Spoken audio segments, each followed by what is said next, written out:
Good morning guys. Good morning, good afternoon, and good evening kung anong oras man nyo ito pinapanood. So, welcome po sa Rabbit Frost Airsoft. So, in this video, ipapaliwanag ko sa inyo kung ano ba yung hop-up sa mga airsoft natin. Whether it's GBB, gas blowback, GBBR, gas blowback rifle, AEG, or kahit mga EBS, mga electric blowback system, lahat po sila ay may hop-up. Okay? So, explain ko lang sa inyo. Itong video na to is para lang sa mga newbie, no? Kasi yung mga matagal na nag-airsoft, so alam naman na nila kung ano yung hop-up. So, yung mga balak bumili ng airsoft o kaya yung mga kakabili pa lang ng airsoft, itong video na to ay para sa inyo. Ngayon, kung alam nyo naman na yun, pwede nyo nang hindi panoorin tong video na to. Okay? So, explain lang natin kung ano yung hop-up. So, makikita nyo, pag bumibili kayo ng airsoft, meron kayong nakikita lagi ito sa manual. Kunyari, ganito, hop-up, hop-up. Ayan. Tapos dito, hop-up. May mga ganito siyang mga nakalagay pag bagong bili yung airsoft. So, ano ba yung hop-up? So, sa mga common specs na mga nabibiling airsoft dito sa atin sa Pinas, karamihan ng mga specs sa kanila is Tokyo Marui specs, or yung build nila is ginaya sa Tokyo Marui para maging universal yung mga parts nila. So karamihan ng mga airsoft na meron tayo is pare-parehas lang, or yun yung pinaka-common kung paano sila i-adjust yung hop-up. Okay? For example, dito natin, punta tayo muna dito sa Glock ng kahit WE, ENC, Marui, pare-parehas lang po silang i-adjust yung hop-up. Okay? So, kailangan alam nyo rin baklasin yung unit ninyo, di ba? So, paano ba? Explain ko muna kung ano yung hop-up bago natin i-adjust. So, yung hop-up, siya yung nagbibigay ng backspin sa mga unit natin. Okay? Kasi, sa loob nito,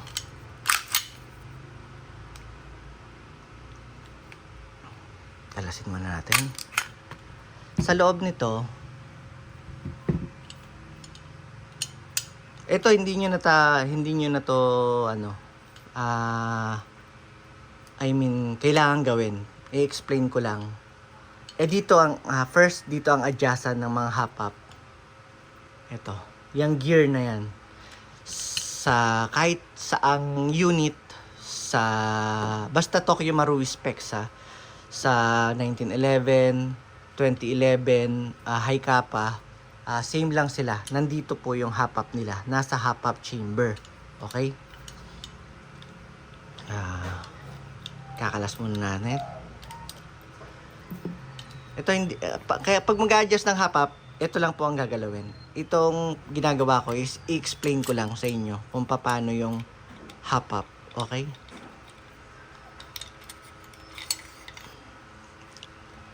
Okay.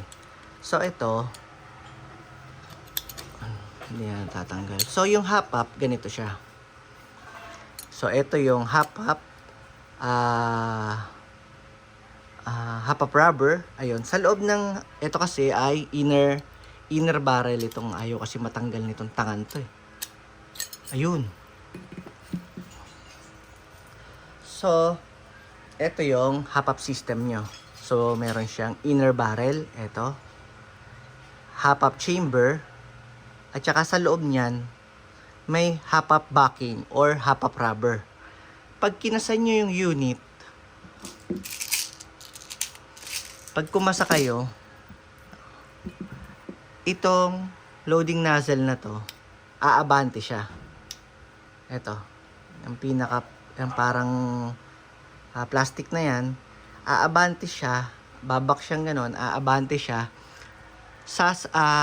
kukunin niya yung bibis sa magazine.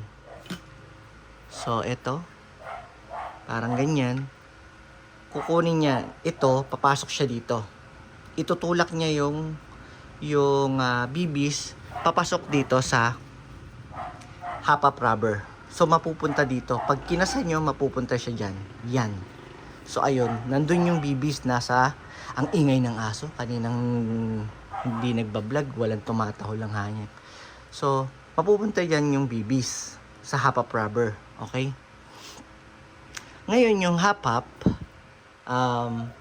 pagka bumili kayo ng airsoft, naka-default lang po yung ano niyan, yung hop-up na settings. Okay? So, pag putok nyo, kung magkakarga kayo ng mabigat na bala or hindi nakatono yung hop-up nyo, konti lang yung backspin niya. Kasi pag putok nyo, ayan yung hop-up.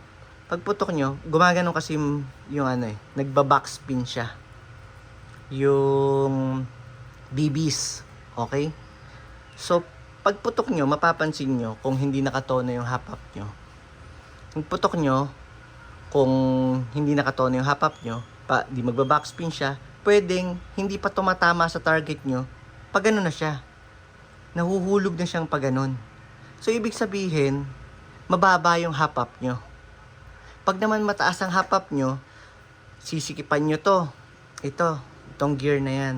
Pag sinikipan nyo siya, maiipit ngayon nung yung goma na yan, sisikip. So, maiipit nyo yung BBs. Ngayon, pag sumpit nung loading nozzle, dito kasi lumalabas yung hangin dito sa blowback system. Pag sumpit nung hangin, dito, kung masikip yung hop-up rubber nyo or hop-up backing, mas marami siyang spin. Mas inipit niya So, mas tataas yung talsik ng bala. Ngayon, kung mataas naman ang hop-up nyo, mapapansin nyo, pag putok nyo, pataas naman. Pataas naman yung punta ng bala. Pag masyadong mataas yung hop-up nyo. So, bakit ginawa pa yun? Bakit hindi na lang diretso? Bakit hindi na lang Ginawa po kasi yung hop-up system para iba-iba kasi yung sukat ng bigat ng BBs natin. May 0.20, 0.30, 0.25. Kapag kasi nasa 0.20 lang, napapayad sila ng hangin na hinahangin yung mga BBs.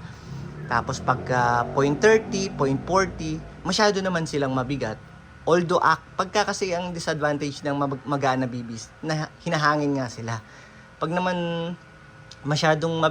pagka naman mabigat, sakto, accurate yung tama ng bala, diretso yung tama ng bala kasi nga mabigat, hindi sila papayarin ng hangin. Ang problema, konti lang yung travel ng bala kasi nga mabigat.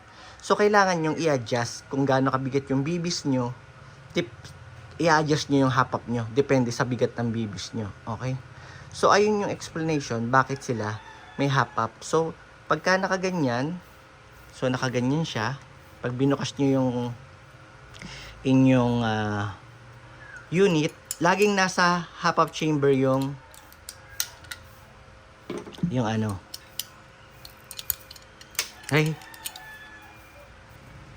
laging nasa hop-up chamber yung adjustan ng mga hop-up. So, kung ito, balik natin, kunyari mag-a-adjust lang kayo ng hop-up. Ito, same lang din siya. Yung 1911 o kaya 2011 yung mga high kappa or kaya 1911 na unit, same lang sila i-adjust. Nandun lang lagi yung hop-up nila. Ito, ayun naman yung hop-up niya. Ayun yung gear na yan. Okay? So, balik tayo dito sa Glock.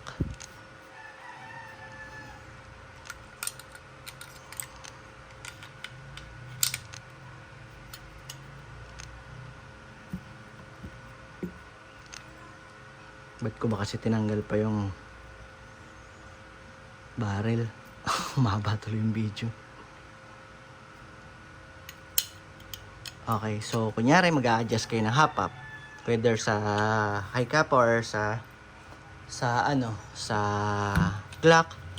So, mahalaga kasi yung hop-up para maitono nyo yung trajectory ng labas ng BBs. Kung masyadong mabigat ang bala nyo, kung gusto nyo accurate kayo, magbibigat kayo ng bala, syempre, pwedeng 0.25, 0.23, 0.30. Kailangan pagka default yung hop-up nyo, so pag ganun, pababa siya kasi nga mabigat, i-adjust nyo ngayon yung hop-up nyo para mabuhat marami siyang backspin para mabuhat niya yung sarili niya, yung bibis, dun sa point of impact para marating niya yung travel na yun. Para mas diretso siya. Pag nai-adjust nyo, nagiging diretso yung meron bang sense yung sinasabi ko? Ba't parang ako lang ang nakakaintindi ng sinasabi ko? Okay? So, ganon. So, kunyari, nai-adjust nyo, ito yung unit, pag ganyan. Kinabit ko agad, parang tanga. Ito, pag ganyan. So, ang pag-adjust ng hop-up, pag itataas mo siya, either high kappa, Glock, staccato. Ang pihit, ito, kunyari, ito yung itsura, ito yung muzzle. Pag ginanyan mo siya, pagka papunta dito, sa kaliwa, pataas ang hop-up. Ito. Kukukuhin mo yan, pipihitin mo ng pakaliwa, tataas yung hop-up nyo. Okay? Pagka naman pakanan, papunta sa muzzle, paluwag yun. Paluwag sa rubber. So, yun yung pababa ng hop-up. Ayun. Pagka pinihit ko to, tataas ang hop-up. So, papunta dito. Sa rear sight, ang pihit para magtaas ng hop-up. Nag-guess nyo ba ako? But parang, basta ganun. In-explain ko lang para meron idea yung mga balak bumili ng airsoft, yung mga balak o kaya mga nakabili ng airsoft tapos wala silang idea kung ano yung hop-up. Di ba? Nagets nyo kaya yun? Ba't parang feeling ko ang pangit ng explanation ko? Anyway, again, this is Rabbit Frost Airsoft. Sana may naiintindihan kayo sa mga pinagsasabi ko dito. Punyeta, oo. Anyway, paki-like na lang po yung post ko o kaya naman kung gusto niyo pang mga ganitong klaseng content, marami po sa YouTube ng Rabbit Frost Airsoft. Nandun, may YouTube channel po ako. Marami po akong pinopost na unit doon. Okay? Thank you. Maraming salamat.